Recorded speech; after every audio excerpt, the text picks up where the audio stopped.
আমি মোহাম্মদ নুরুল ইসলাম, বাংলাদেশ মিডিয়া থেকে আপনাদের সাথে রয়েছি। এখন আমরা আছি সিলেট কেন্দ্রীয় শহীদ মিনারের সামনে। আপনারা পিছন দিকে দেখতে পাচ্ছেন একটি মানববন্ধন চলছে।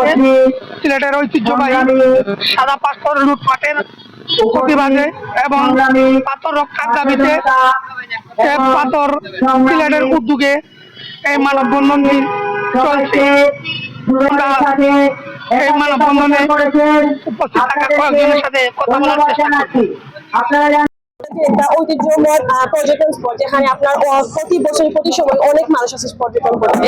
আর এটা সৌন্দর্য আসলে বলে প্রকাশ করার মতো না। আগে এটা ছিল পুরো সাদা পাথরে ভরা, কিন্তু এখন বর্তমানে আমরা গেলে দেখতে পাচ্ছি যে কোনো পাথর নেই। সব পাথর আস্তে আস্তে লুট হয়ে যাচ্ছে।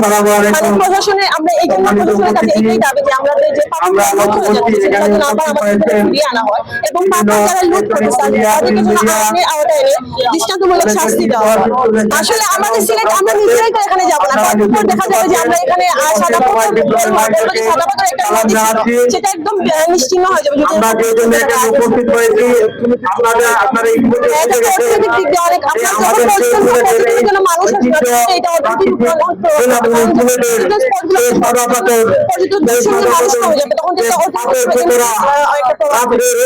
আমরা চাই যে এই পাথর করা হয়,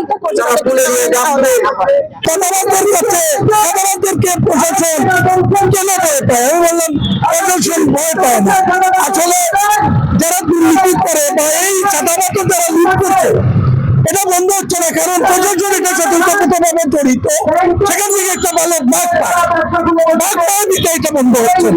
এই চাঁদাবাজ প্রশাসন যদি আজ থেকে চায়, জেলা প্রশাসন, পুলিশ প্রশাসন, স্থানীয় যারা আছে যে প্রশাসন গুলা, এটা যদি চায় ওনারা, এটা বন্ধ করে কোনো ব্যাপারই না, কারণ এটা বড় ব্যাপার। পুলিশ প্রশাসনের যাচ্ছে, জেলা প্রশাসনের যাচ্ছে, এই চাঁদাবাজ বন্ধ হচ্ছে না। এখন আমি আপনাদের মাধ্যমে প্রশাসনকে জানিয়ে দিতে চাই, চাঁদাবাজের এই দুর্নীতি যদি বন্ধ করা না হয়, সিলেটের সর্বস্তরের ছাত্র জনতা রাজপথে নামবে, বড় ধরনের কর্মসূচি দিতে পারবো। গতকাল আমার একজন মেহমান গিয়েছিলেন, ঢাকা থেকে এসেছিলেন, আমার কিছু গেস্ট, আমি গাড়ি ওনাদেরকে রিজার্ভ করে সাধারণে পাঠাই। ওনারা আমাকে বললেন ভাই কোথায় পাঠিয়েছে, আমরা তো কোনো দেখার কোনো সুযোগও নাই।